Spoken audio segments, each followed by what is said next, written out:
बिस्मिल्लाहिर्रहमानिर्रहीम। अस्सलाम वालेकुम। आज 25 अप्रैल बरोज़ मंगल हम बात करेंगे। आज छुट्टी का आखिरी दिन है और आखिरी दिन ही हुकूमत को बड़ा धचका मिला है और उसकी वजह यह है कि 5 महीनों के बाद एक अहम प्रेस कॉन्फ्रेंस की गई है अहम इदारे की जानिब से। और एक प्रेस कॉन्फ्रेंस हमें याद है कुछ 6-7 माह पहले की गई थी और जिसमें बाकायदा तौर पर एक सियासी जमात और सियासी जमात के रहनुमा इमरान खान के हवाले से बातें की गई थी। एक प्रेस कॉन्फ्रेंस आज की गई है जो बड़ी हद तक हमें न्यूट्रल नज़र आती है और चीज़ें बहुत बेहतर हो गई हैं। उसकी तफसील मैं आपके साथ शेयर करूंगा। और इस प्रेस कॉन्फ्रेंस में ऐसा क्या था कि पीडीएम और पीडीएम का जो लिफाफा ब्रिगेड है उनको आज तारीखी जिल्लत उठाना पड़ गई। और दूसरी जानिब छुट्टी के आखिरी रोज़ सुप्रीम कोर्ट ऑफ पाकिस्तान से भी एक अलामिया जारी किया गया है, उसकी तफसील भी मैं आपके साथ शेयर करूंगा। पहले तो हम बात कर लेते हैं कि 5 माह के बाद जो हमारे नए डीजी ISPR आए हैं वो पहली बार आज प्रेस कॉन्फ्रेंस कर रहे थे।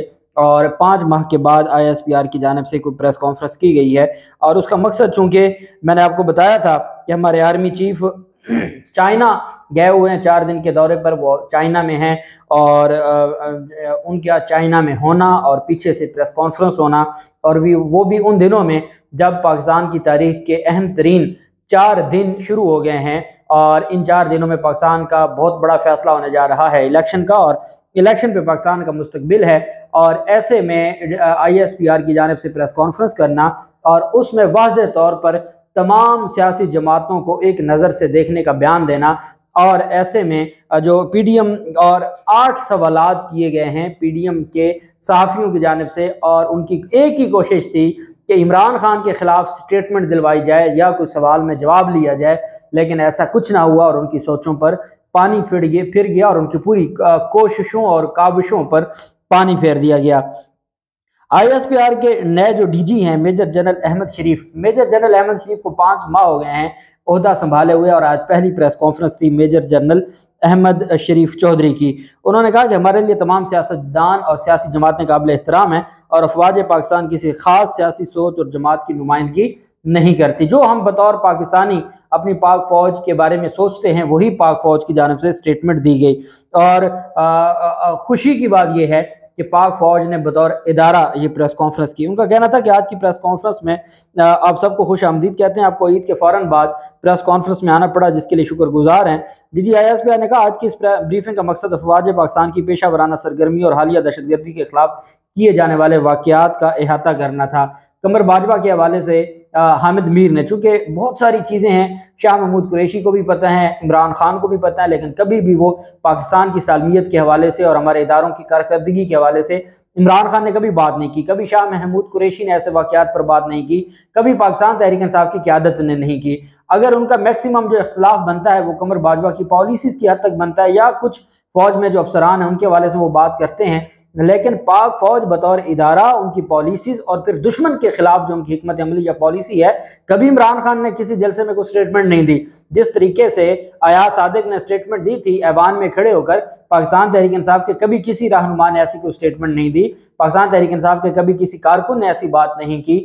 और वो हमेशा इंडिविजुअल के हवाले से बात करते हैं बतौर इदारा, और जो कैपेबिलिटी या कैपेसिटी है हमारे इदारे की वो किसी से ढकी छुपी नहीं है। उनका कहना था कि आज की प्रेस कॉन्फ्रेंस में रवां साल के दौरान सिक्योरिटी और दहशतगर्दी के अहम मामलात पर रोशनी डाली जाएगी। जो हामिद मीर की जानिब से एक पूरी कैंपेन चलाई जा रही थी, जब तक कमर बाजवा बतौर आर्मी चीफ मौजूद थे ये उनकी खुशामद करते थे, उनके पांव पड़ते थे, वो रजीम चेंज ऑपरेशन में इनकी अगर मदद करते थे तो ये खुश होते थे और हर बात उनके मशवरे से करते थे। और यहाँ तक इन्होंने कहा कि हमारी तो जो अप्रैल 2022 में हमारी हुकूमत शुरू नहीं हुई, हमारी हुकूमत तो अक्टूबर 2022 के बाद शुरू हुई, तो तब तक तो इनकी ज़ुबान बंद थी, अब इनकी ज़ुबान खुलना शुरू हो गई है। इमरान खान जो इख्तलाफ करते थे वो बतौर आर्मी चीफ भी करते थे और आज भी वो इख्तलाफ करते हैं, लेकिन कभी भी उन्होंने बतौर इदारा जो हिकमत अमली या उनकी जो कैपेसिटी है उसके खिलाफ कभी बात नहीं की थी। उन्होंने कहा हम पहले मशरकी सरहदों की Pak Bharat director general military operation के मबैन 2003 के सीज़ फायर एग्रीमेंट पर अमल दरामद के हवाले से फरवरी 2021 में जो अंडरस्टैंडिंग हुई थी, इसके बाद लाइन ऑफ कंट्रोल की सूरत हाल निस्बतन पुरअमन रही है। उन्होंने कहा कि भारतीय लीडरशिप की गीदर भपकियां और लाइन ऑफ कंट्रोल पर पाकिस्तान की जानब से इन्फिल्ट्रेशन, टेक्निकल एयर वायलेशन और दीगर इल्ज़ामात का लगातार झूठा प्रोपेगेंडा की दर हकीकत एक खास पोलिटिकल एजेंडा था। उनका कहना था पाकिस्तान ने हमेशा अक़वाम मुत्तहिदा के कायम करदा United Nations military observer group in India and Pakistan के साथ भरपूर ताउन किया है। ज़िमन में पाकिस्तान की तरफ से अक़वाम मुत्तहिदा के मुबसरीन को लाइन ऑफ कंट्रोल पर मुकम्मल रसाई दी गई, जबकि भारत की तरफ से अक़वाम मुत्तहिदा के मुबसरीन को ना ही कोई रसाई दी जाती है और ना ही लिबर्टी ऑफ एक्शन की इजाज़त दी गई। DGISPR का कहना था कि पाकिस्तान की तरफ से गुज़श्ता कुछ ही अरसे के दौरान लाइन ऑफ कंट्रोल पर 16 दौरे किए गए। उन्होंने कहा जब हम मगरबी सरहदों की बात करते हैं, पिछले चंद माह से बलोचिस्तान और खैबर पख्तूनख्वा में दहशत गर्दी और अमन आमा को ख़राब करने की बेहद कोशिशें करते रहे, मगर फोर्सेस, पुलिस और कानून नाफिज करने वाले इदारे इन मज़मूम अज़ाइम को भरपूर तरीके से नाकाम बनाने में हमतन मसरूफ़ रहे और खैबर पख्तूनख्वा पुलिस को भी खिराज अकीदत पेश किया गया ISPR की ब्रीफिंग में। उनकी जानिब से यह भी कहा गया कि हम रवां साल की तरफ मरकूज होते हैं। रवां साल में मौजूदा तौर पर छोटे बड़े दहशत गर्दी के 436 वाक़यात हुए, जिनमें 293 अफराद शहीद हुए, 521 जख्मी हुए। खैबर पख्तूनख्वा में 219 वाक़यात हुए और उनका कहना था इस तरह सिंध में होने वाली दहशत गर्दी के 6 वाक़यात हुए, जिसमें 7 अफराद शहीद हुए। इसके अलावा जो उनकी जानिब से कहा गया कि इन ऑपरेशन के दौरान दहशत गर्दों और उनके सूरतकालों से बड़े पैमाने पर असला गोला बारूद भी बरामद किया गया।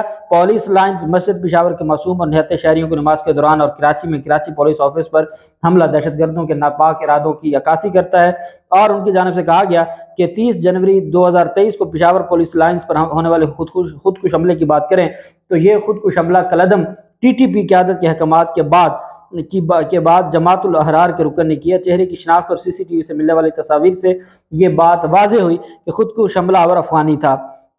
अगर उनके नेटवर्क्स की बात करें तो इस सिलसिले में खुदकुश हमलावर इम्तियाज़ उर्फ कोरा शाह को बाजोड़ से गिरफ्तार किया गया। उसके अलावा दीगर मजीद खुदकुश हमलावरों को जिनकी ट्रेनिंग मौलवी अब्दुल बसीर उर्फ आज़ाम साफ़ी ने की, जिसका तल्लुक जमातुल अहरार और TTP से है, वो भी गिरफ्तार हुआ और इन दहशत गर्दों की ट्रेनिंग अफगानिस्तान के मुख्तलिफ इलाकों में की। और बाकायदा जो DGISPR की जानिब से ये स्टेटमेंट दी गई कि इन सारी चीज़ों के हवाले से हम इस मामले तक पहुँचे हैं कि जी ये सारे के सारे लोग अब तक इनके खिलाफ कार्रवाई हो चुकी है और अल्टीमेट ये गिरफ्तार हो चुके हैं और इनके खिलाफ जो कानूनी कार्रवाई है वो जारी है। और उन्होंने कहा कि जो जिम्मेदारान थे सारे के सारे पेशावर जो दहशतगर्दी है उसके तमाम जिम्मेदारान के खिलाफ भी कार्रवाई की गई है।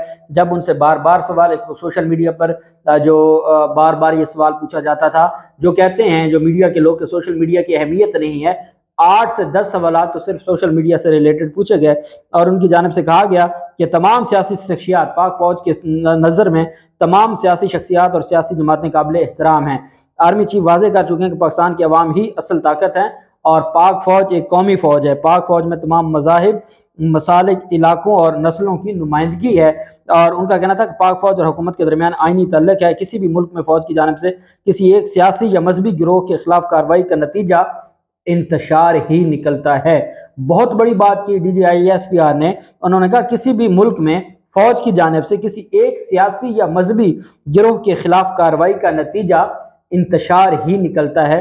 और उन्होंने कहा कि हम इन सारी चीज़ों के हवाले से किसी भी सूरत में पीछे नहीं हटेंगे। और बार बार कोशिश की गई कि कोई सियासी सवाल किया जाए और किसी तरीके से इमरान खान के खिलाफ, पाकिस्तान तहरीक इंसाफ के खिलाफ कोई जवाब है और जिस पर फिर कोई मौका मिल जाए इस मौजूदा हुकूमत को या सहाफ़ियों को, लेकिन ऐसा कुछ ना हुआ। और सोशल मीडिया के हवाले से जो था कि कार्रवाइयाँ की जाएंगी ये वो, और उस पर बड़े तहम्मुल के साथ जवाब दिया और कोई ऐसी पॉलिसी नहीं है कि हम किसी के खिलाफ कार्रवाई करेंगे। और उन्होंने कहा कि मैं यहाँ आपके सियासी सवालों का जवाब नहीं दूंगा, मैं सिर्फ उन सवालों का जवाब दूंगा जो हमारे बतौर इदारा हमें, और यही पाकिस्तान की कौम चाहती है अपने इदारों से कि वो अपनी डोमेन में रहते हुए अपनी जो जिम्मेदारियां हैं वो पूरी करें। पूरी कौम अपने इदारों के साथ खड़ी है। पाक फौज का एक एक जवान जो शहीद होता है पूरी कौम उसके साथ खड़ी होती है। ईद के दिन हमने वो वीडियोस देखी हैं जिस दिन पाक फौज के जवान बॉर्डर्स पर अपने घर वालों से दूर, वो हमारे हम सब के कोई भाई है, किसी का चाचू है, किसी का मामू है, किसी का कज़न है, हमारी फैमिलियों के लोग हैं जो बॉर्डर्स पर कुर्बानियाँ दे रहे हैं और वो जिस तरीके से अपने घर वालों से दूर ईदें करते हैं, हमें अंदाज़ा है कि वो कितनी तकलीफ में होते हैं। लेकिन हकीकत ये है कि जो अवाम के साथ खड़ा होगा अवाम उसके साथ खड़ी होगी और देर आयद दुरुस्त आयद चीज़ें बेहतर हों तो कौम इसको वेलकम करेगी। दूसरी जानिब सुप्रीम कोर्ट ऑफ पाकिस्तान की जानिब से आज 25 अप्रैल को एक अलामिया जारी किया गया है। ये क्लैरिफिकेशन है और उसमें कहा गया है कि reference of fake Twitter account with the name of honourable mister justice Sardar Tariq Masood जज supreme court of Pakistan that is being run on the social media, के सोशल मीडिया पर एक ट्विटर अकाउंट है जो जस्टिस तारिक सलीम शेख के नाम से जस्टिस सरदार तारिक मसूद के नाम से बनाया गया है और उससे रोज़ाना की बुनियादों पर ट्वीट किए जाते हैं। उस हवाले से क्लैरिफिकेशन देना हमारी जिम्मेदारी बनती है और ये सुप्रीम कोर्ट ऑफ पाकिस्तान की जानिब से जो ऑफिशियल उनके पब्लिक रिलेशन ऑफिसर हैं चीफ जस्टिस ऑफ पाकिस्तान के, उनकी जानिब से ये अलामिया जारी करवाया गया। It is here by clarified that the honorable judge is neither using any Twitter account nor any ID on social networking websites. Moreover, FIA has also been asked to names, और अदालत ने ये भी कहा, सुप्रीम कोर्ट ऑफ पाकिस्तान ने कहा कि FIA को कह दिया गया है कि वो इन लोगों के खिलाफ कार्रवाई करें, इस तरह की जो IDs हैं और इस तरह के जो पेजेस हैं उनके खिलाफ कार्रवाई की जाए जो सुप्रीम कोर्ट के जजेस का नाम इस्तेमाल करके IDs बनाते हैं। मेरे ख्याल में सुप्रीम कोर्ट ऑफ पाकिस्तान को ऐसे मामलात में इग्नोर करना चाहिए। उसकी एक मैं आपको रीज़न बताता हूँ। किसी को भी ये नहीं लगता कि जी तारिक मसूद साहब के हवाले से अगर कोई बना है अकाउंट है तो वो जस्टिस तारिक का होगा। सबको पता है कि सुप्रीम कोर्ट का कोई सिटिंग जज सोशल मीडिया पर कोई बयान नहीं देगा, पहली बात। दूसरा, अब ये इनकी जानिब से सुप्रीम कोर्ट ऑफ पाकिस्तान की जानिब से आज ये क्लैरिफिकेशन दी है और साथ मैंने देखा ट्विटर पर जस्टिस मंसूर अली शाह साहब के हवाले से भी एक अकाउंट बन गया। तो ये इस तरह की जो फेक चीज़ें हैं, आप जानते हैं कि फेक चीज़ें प्रमोट भी बड़ी जल्दी होती हैं और इस तरह की चीज़ें हाँ, आप ऑफ द रिकॉर्ड कह दें FIA को कि ये इस तरह का कोई अकाउंट बनता है तो आप फिलफौर उसके खिलाफ कार्रवाई किया करें और उसको बंद कर दें या उसको ब्लॉक कर दें और जो भी जिम्मेदारान हैं उनके खिलाफ कार्रवाई करें। लेकिन इस तरह की जो क्लैरिफिकेशन है और वो भी छुट्टी के रोज़ जारी करना, तो इतनी कोई अहमियत नहीं है। लेकिन चूंकि ऐसे जो अकाउंट्स हैं उसमें खास तरह का बयानिया दिया जा रहा होता है, उसमें चीफ जस्टिस ऑफ पाकिस्तान के हवाले से बातें हो रही होती हैं, सुप्रीम कोर्ट की तकसीम की बातें हो रही होती हैं, इस वजह से सुप्रीम कोर्ट ऑफ पाकिस्तान ने बेहतर समझा कि हम इस मामले पर क्लैरिफिकेशन जारी करें। और आप देखते हैं जो आफ्टर शॉक्स हैं इस प्रेस कॉन्फ्रेंस के, PDM को बहुत तकलीफ है, लिफाफा खोर ब्रिगेड को बहुत तकलीफ है, उनकी जानिब उनको ये लगता है कि मामलात कहीं वाकई न्यूट्रल होने जा रहे हैं। उनको पहले लगता था कि चीज़ें बेहतरी की तरफ लाने के लिए एक आम शहरी की दरख्वास्त पर सुप्रीम कोर्ट ऑफ पाकिस्तान ने तमाम सियासी जमातों को तमाम इंतखाबात के लिए इकट्ठा करने की कोशिश की है, तो वो भी उनको लगता था कि कहीं मामलात उधर जा रहे हैं। और अब ये जो एक डेवलपमेंट हुई है तो ये तकलीफ में रहेंगे, क्योंकि जिधर अवाम है सबको अल्टीमेट उधर आना पड़ेगा, जो अवाम से दूर होगा उसकी कोई अहमियत नहीं होगी। अल्लाह पाक पाकिस्तान का हामी नासिर हो। बहुत शुक्रिया। अल्लाह हाफिज़। पाकिस्तान जिंदाबाद।